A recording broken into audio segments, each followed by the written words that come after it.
Hello, Magda. So good to see you here. Hello, Eva, and nice to see you online. And thank you for the invitation to introduce myself to the listeners and the viewers.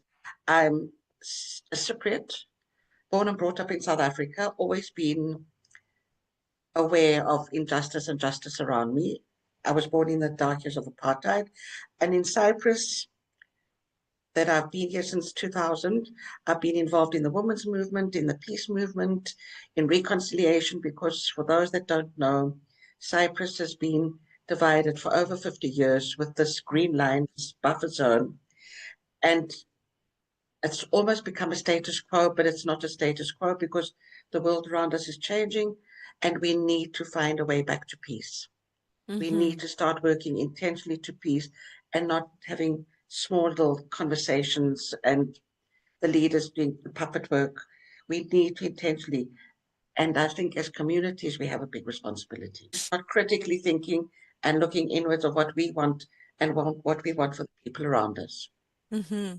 Thank you. And that was something that really stood up for me as when I was in Cyprus last month, I think already, for the Mm, Women Leadership Network organized by the Alliance for Middle East Peace.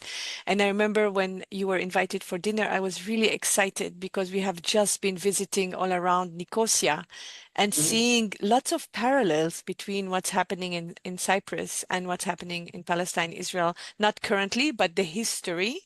And I think the choice to have our retreat in Nicosia was very important in the sense of like conflict comparison, even when it's not relevant, when it's not the same conflict, it brings about questions about what is the difference and what are the commonalities.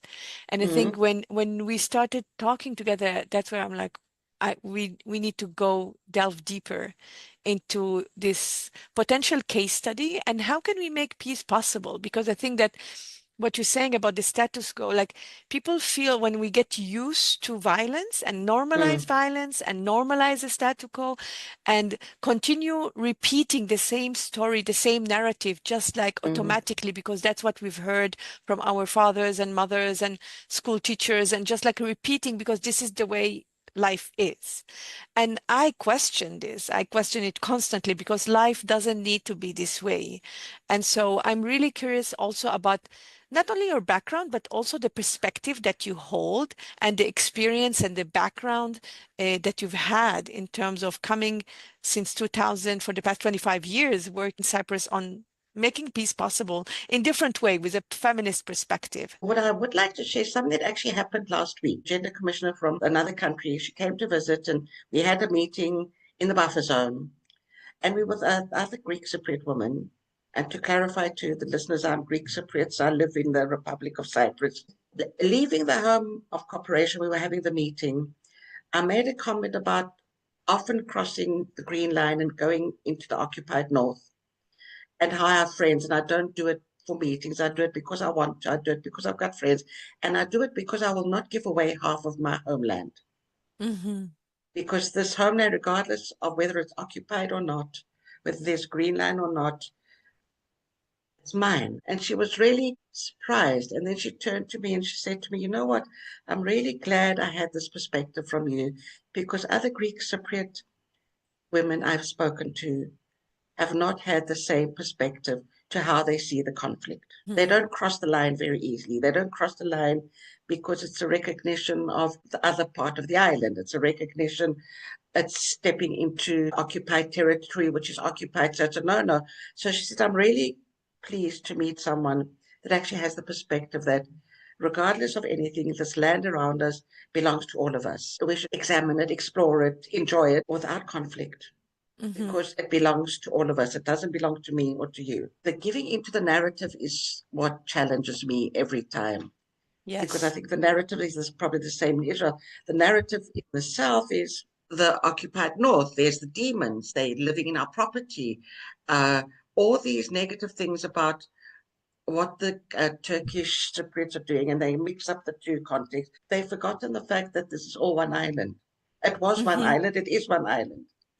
So they, Hmm. in their mind's eye, a lot of them, and I'm not saying everyone, have divided it already.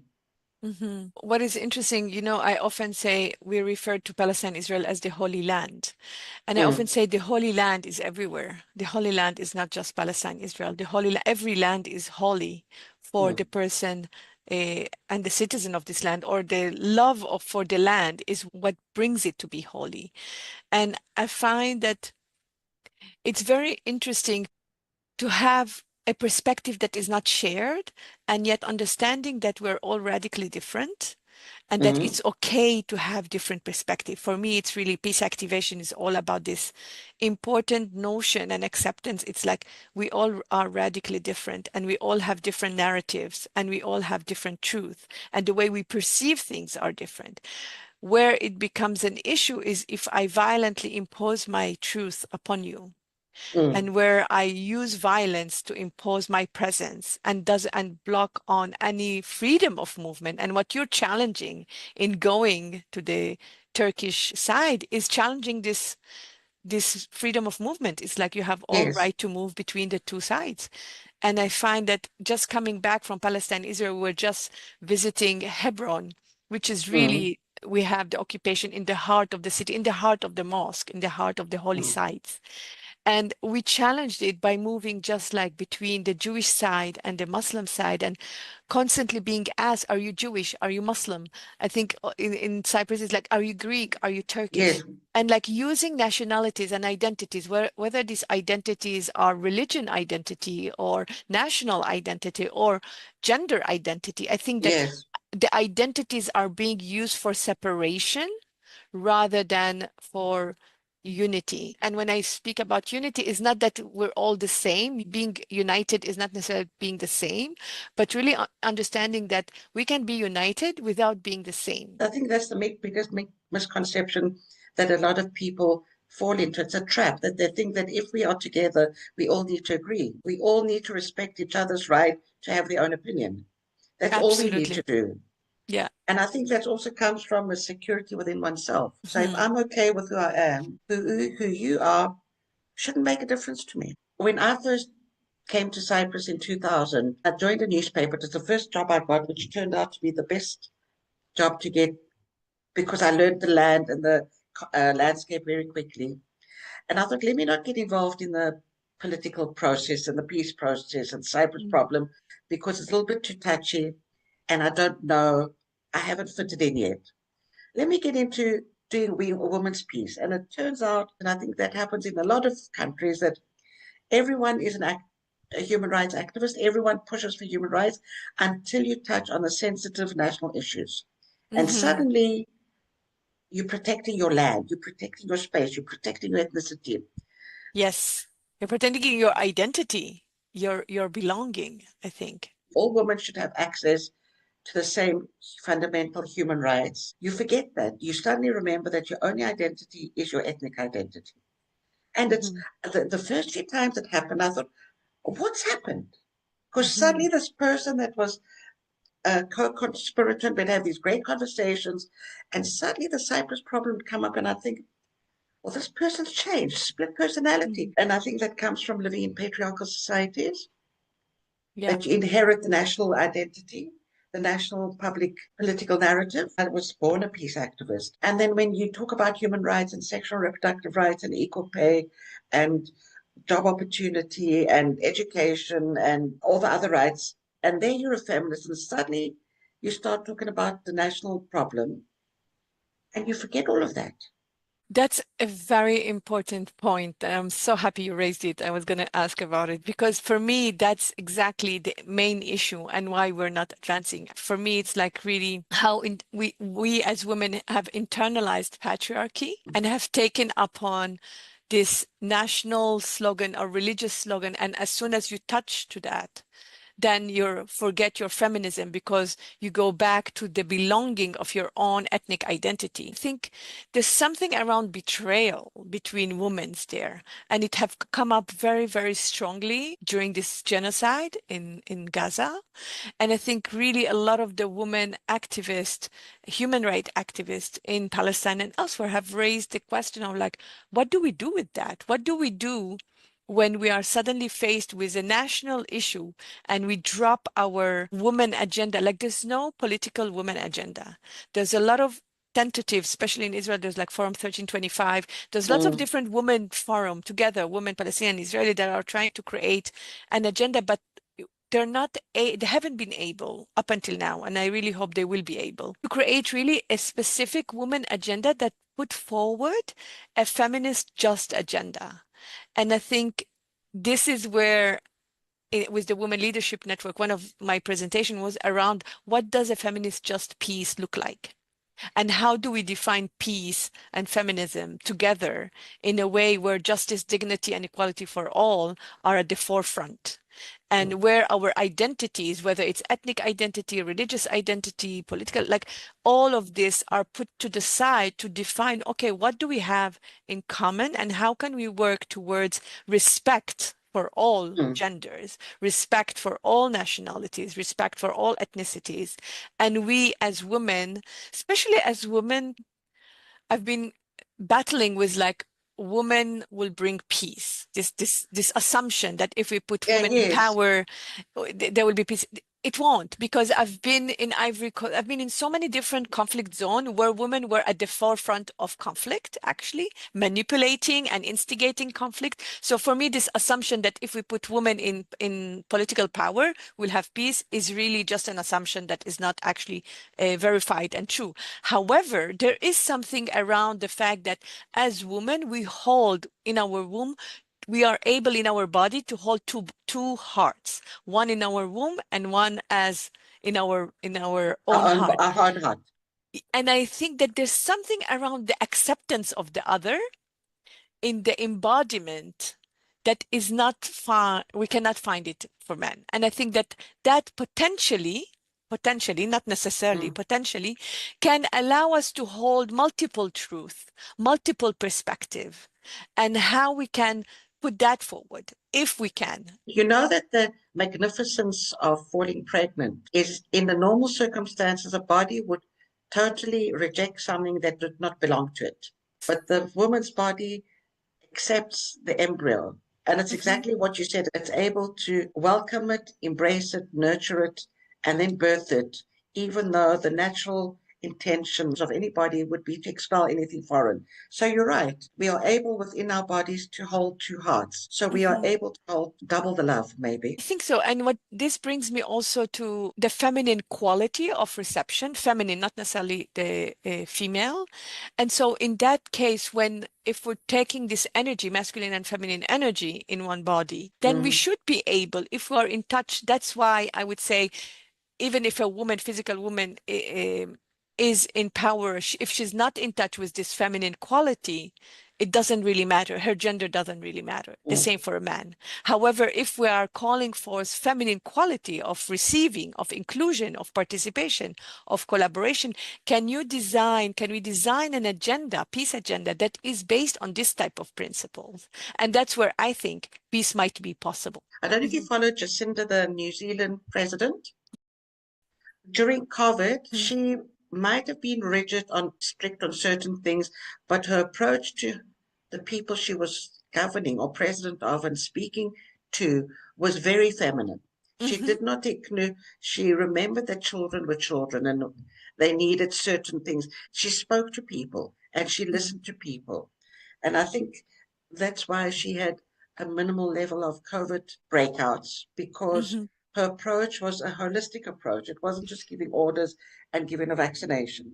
It was Mhm. actually talking to people and telling them how to be safe or how to protect themselves.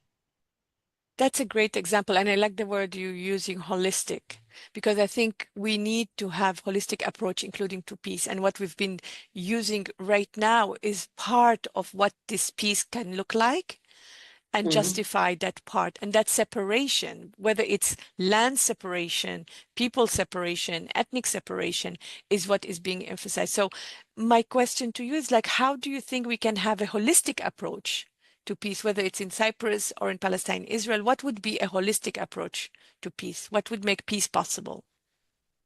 Well, to me, the one thing we need to do is to activate spaces where women can tell their stories. Because Hmm. I think a big part of women inheriting or absorbing the patriarchal narrative is because they've never been exposed or given the space to talk about themselves. I don't know if I'm being naive, but I've seen wonderful things happening when you put women together within a space to talk about the things they never expected they would have the ability to talk about.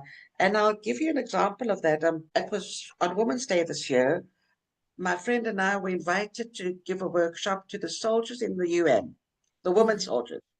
And the two of us did a really lovely, simple workshop of doing a meditation through your life and then presenting the participants with the collection of beads of different colors, shapes, sizes, and textures, and to create a necklace with a bead to represent different stages in their lives, and then to talk about what and why. And we did it quite concentratedly because we didn't have that much time. And I thought, okay, it's going to work, it's going to be okay. But within this group of about 28 female soldiers, three or four of them were crying. And Mm. when they came up to talk about what was on their beads, on their necklace, they would talk about grandmothers they'd forgotten and needed to speak about, or their children that are the things that have kept them safe. And it was really nice, and it was nice to see the fact that they were enjoying being given the space to talk about things that they hadn't been given the space to talk about before.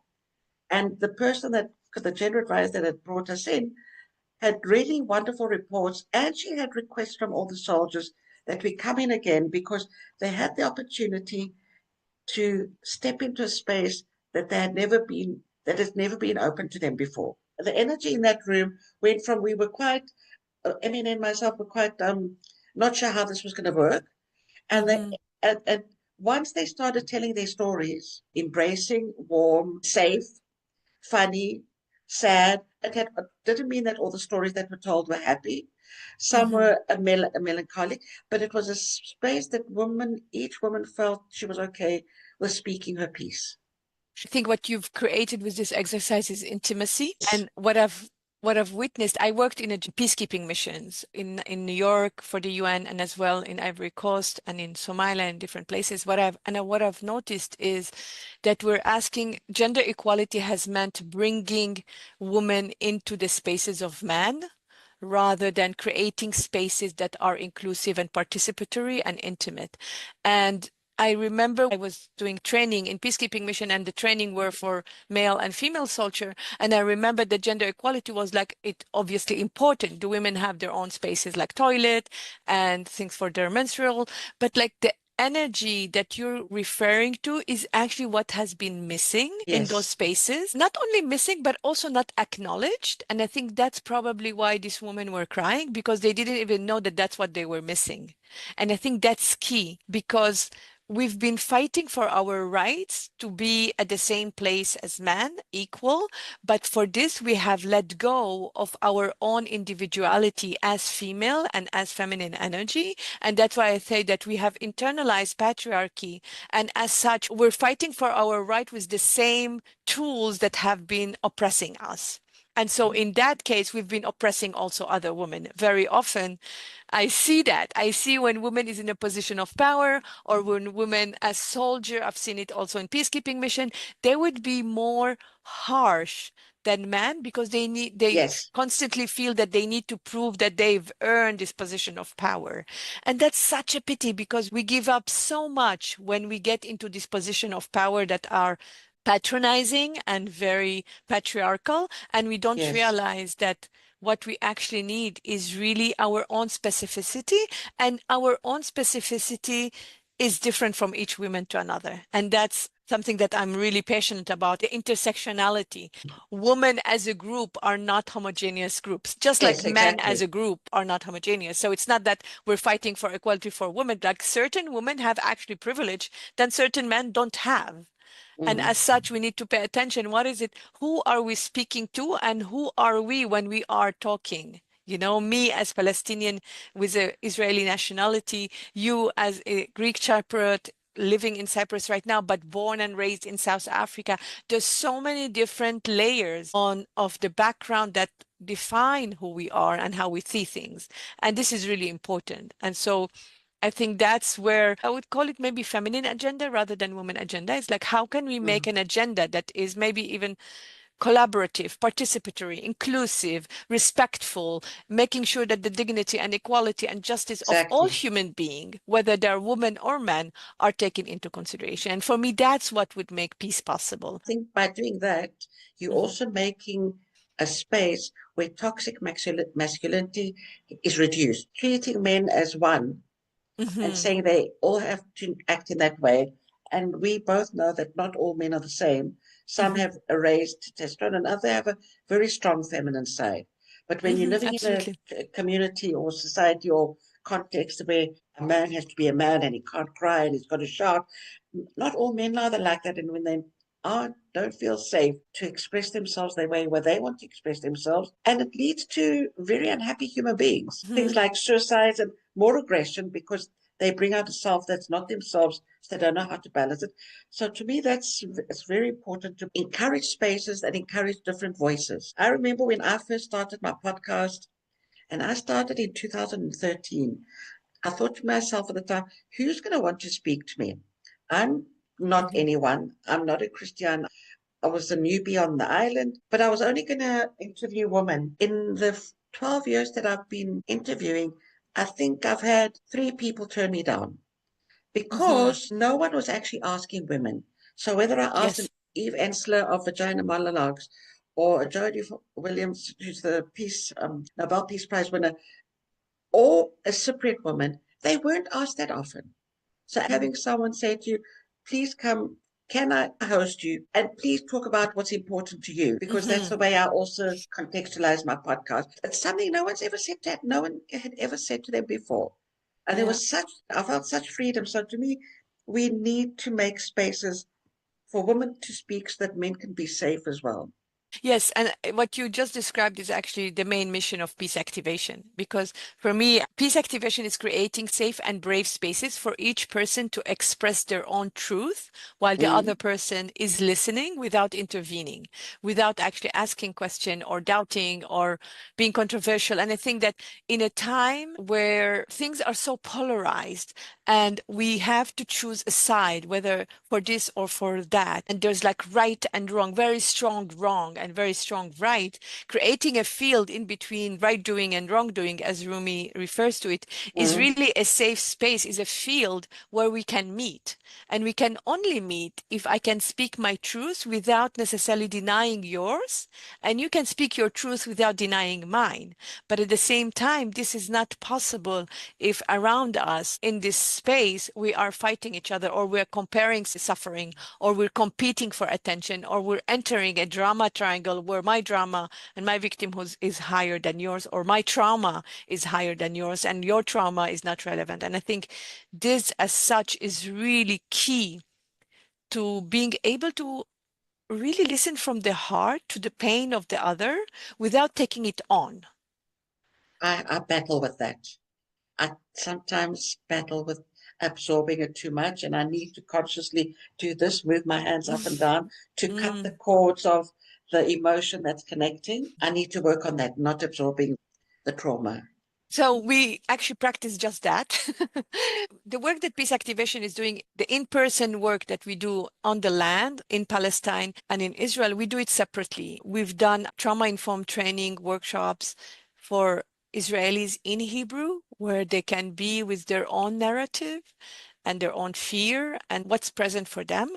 And same for Palestinian in the West Bank, and not in Gaza, but with some participants from Gaza, both in Ramallah and in Bethlehem and Beit Sahur. So workshop where we allow spaces for women and men where they can have a safe space to express what's happening, what's present for them right now, and how hard is right now to feel so helpless and powerless. And the grief is beyond proportion, beyond any words, anything that we can actually imagine or express. I'm referring to like women from Gaza sharing their truths, whether online or via messages. And I think that for me, what you've seen, what you've witnessed with us when we were in Cyprus is bringing these two groups together in a way where they can interact outside of this field that is so haunted, I would say. I don't know how they cope. I honestly don't know how they cope because I battle just seeing things online. Yes. Yes. I think what we've created in Cyprus was a safe space where they each could share their helplessness.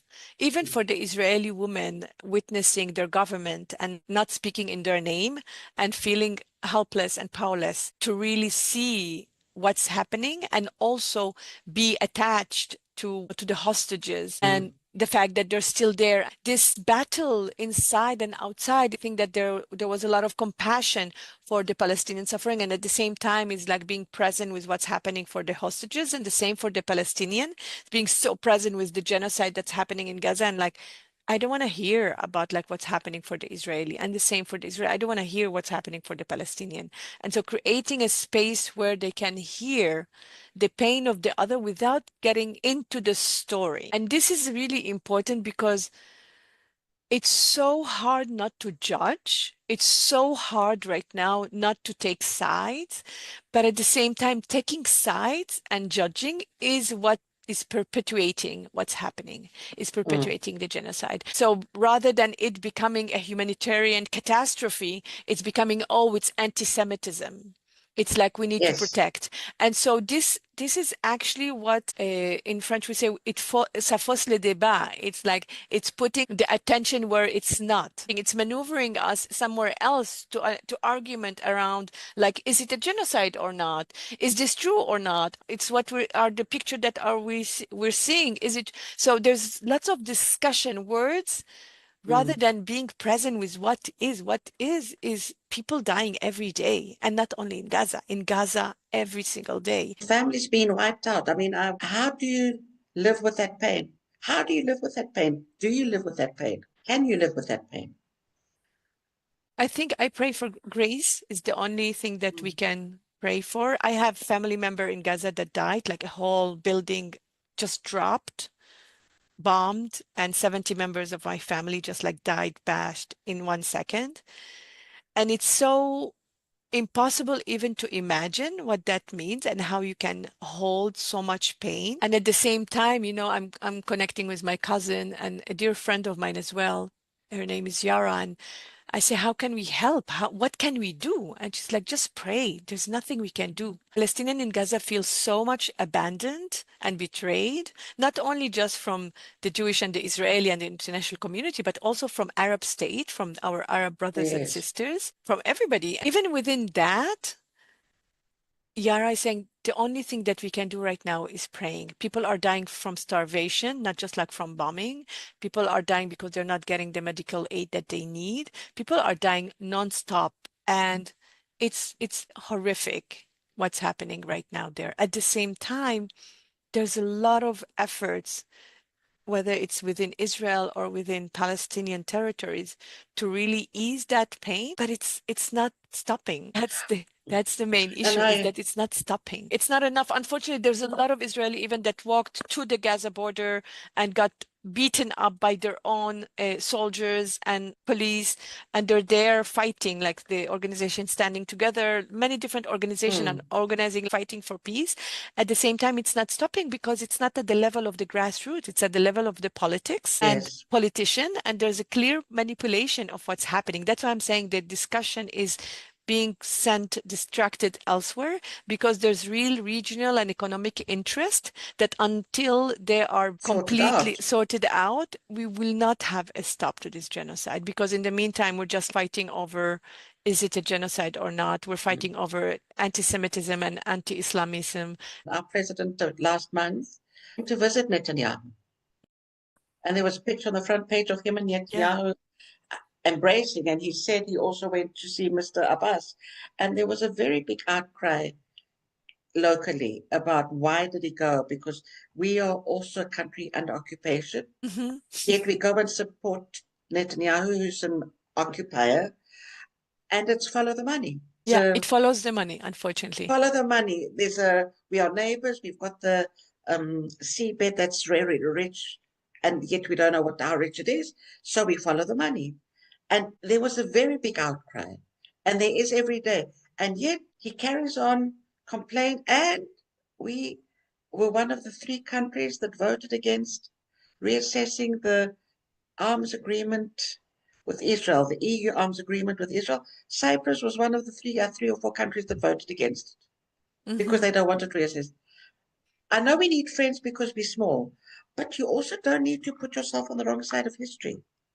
I think what we're missing is integrity in all of this Total. story. In lack of integrity, the lack of integrity is just like mind-blowing, whether it's from the UN, international institution, and specific countries.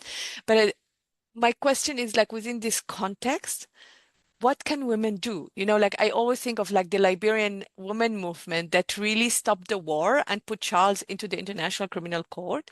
Are we able to do something similar in Palestine, Israel? We should be. There's a very strong support for the Israeli Palestinian women that work together. Wherever they go, there's strong support. We've got to find a way to come together. But I think we're in a position to do that, but not soon. Because I think within each country there is polarization anyway. I see the women in Cyprus. We don't work as one. We don't work together. We work separately. Why? Why do you I think that?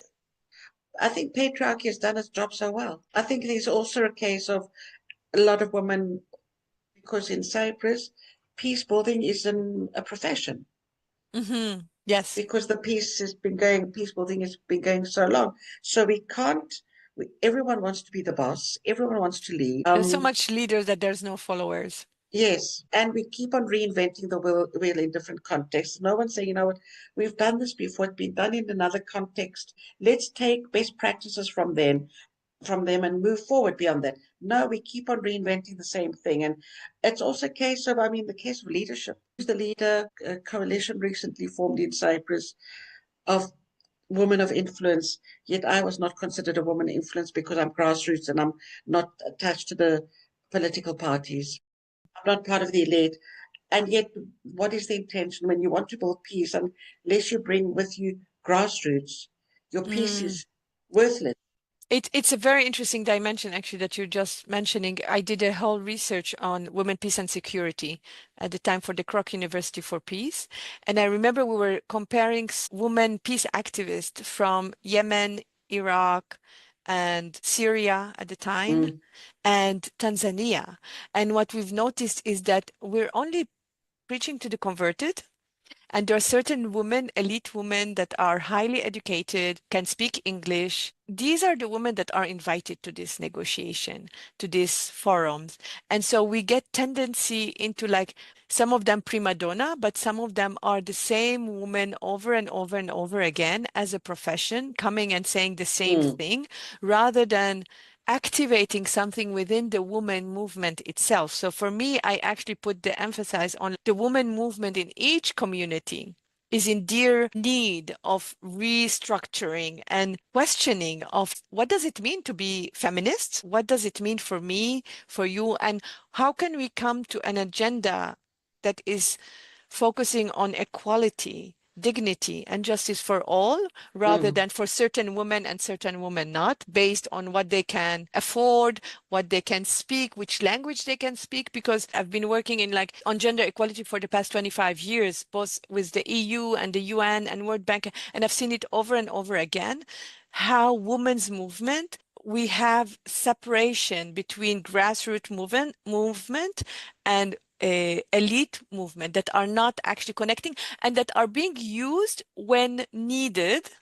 And that's like when we need to show how our grassroots is yes, supporting what I'm saying, then you're just like calling the woman. I remember when I was working for the UN in Ivory Coast, like we needed like grassroots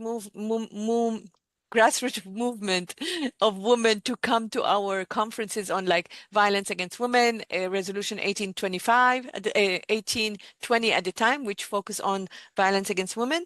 And we just collected, we asked the elite women to collect the women at the grassroots level. And then what does it say? It actually say how much we're not implanted in each of the community. It speaks about the separation even within the women movement. That's, for me at least, that's the biggest issue.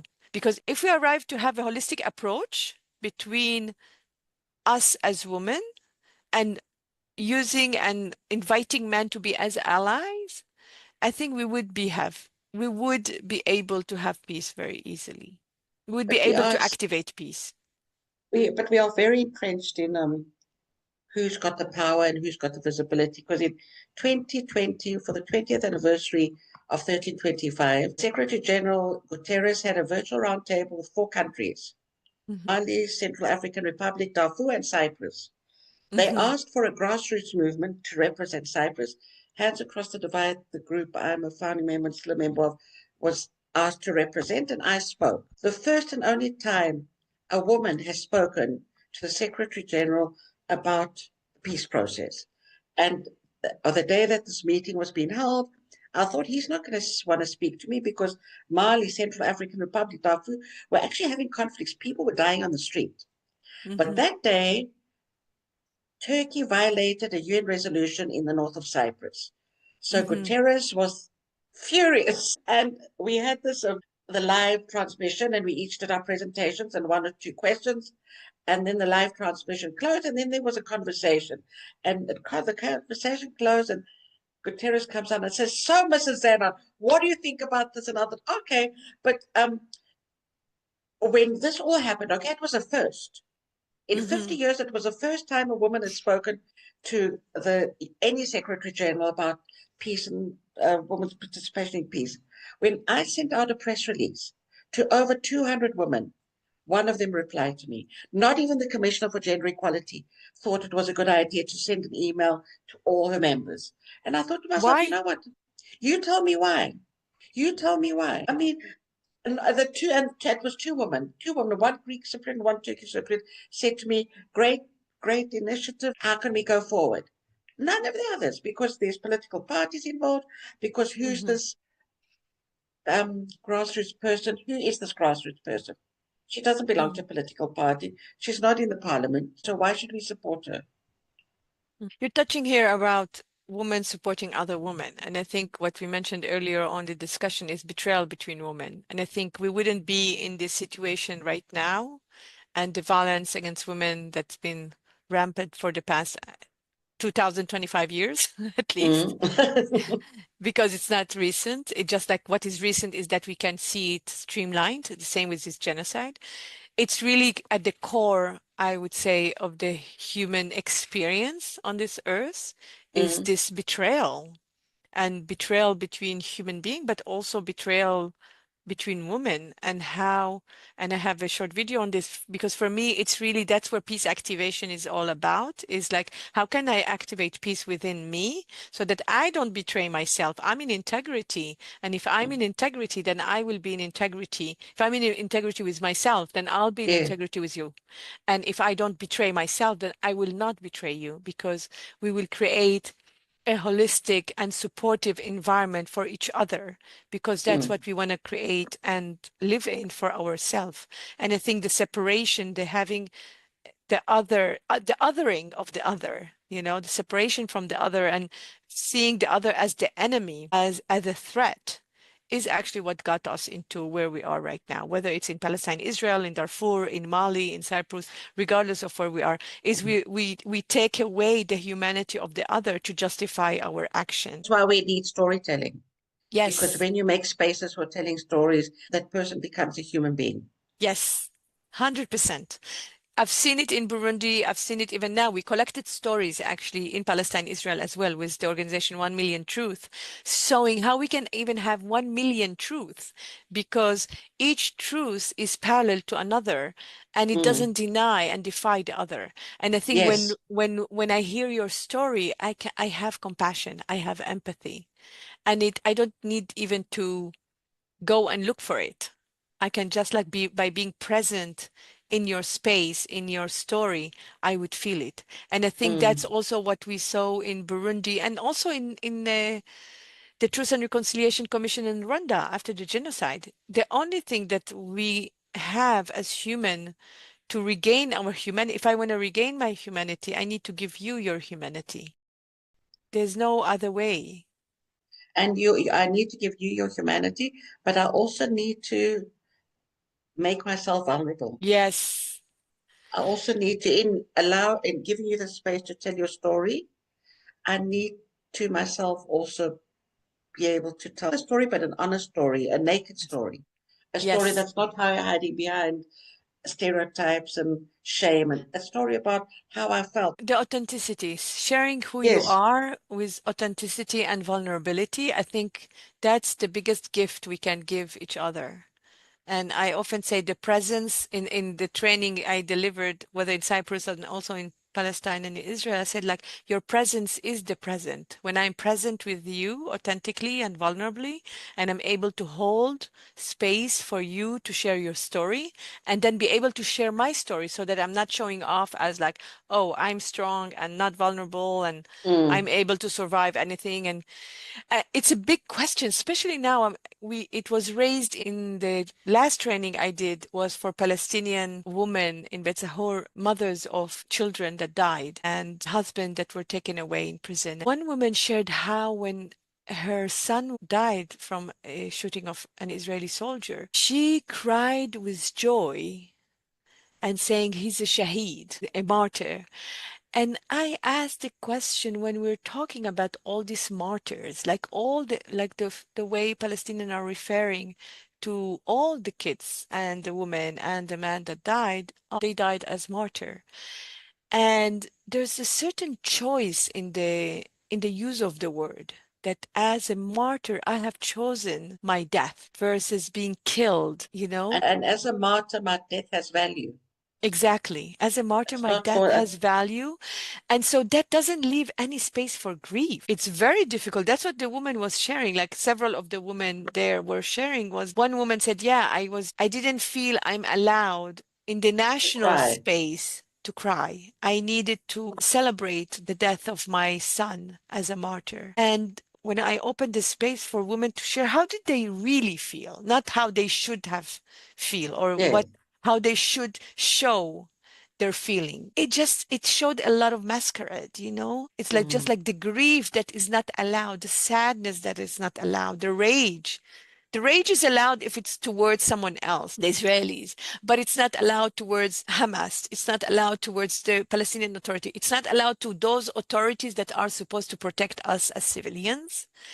And so there's this space that is unrecognized and unpermitted. It's forbidden, but we're also not realizing that it's forbidden because it's not conscious. And that's what I'm speaking about, like in terms of an agenda that is focused on peace as peace is possible, because even the word peace has become a bad word. And So a lot of the time when we talk about peace, we're not all talking about peace.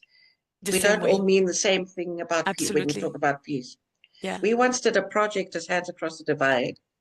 We put a big billboard at the checkpoint in Mm. Ledra Street, and we wrote at the top, "What does peace mean to you?" And we had it up for about 24 hours. We had about 130 definitions of peace. We didn't allow those slogans that said Turkish troops out or whatever, not the Hmm. standard, but it was simple things like, what does peace mean to me? Getting a better salary and not being beaten by my Yes. husband, or walking in Mm. in the sea. Um, so I think we also, it's a bad word because people misuse it. Yes. So what is peace for you? What would be your definition of peace? My definition of peace would be a world where we all lived a life with dignity. Because I think dignity is something, the minute they take away your dignity, they've taken away everything. We should all be a world where everyone had access to life with dignity. Hmm. Beautiful. When I met you recently in Cyprus, you've got magnificent energy and it's so positive. It's an embrace. So it was a real pleasure to meet you. Thank you for this lovely conversation and thank you to the listeners. Thank you, Magda.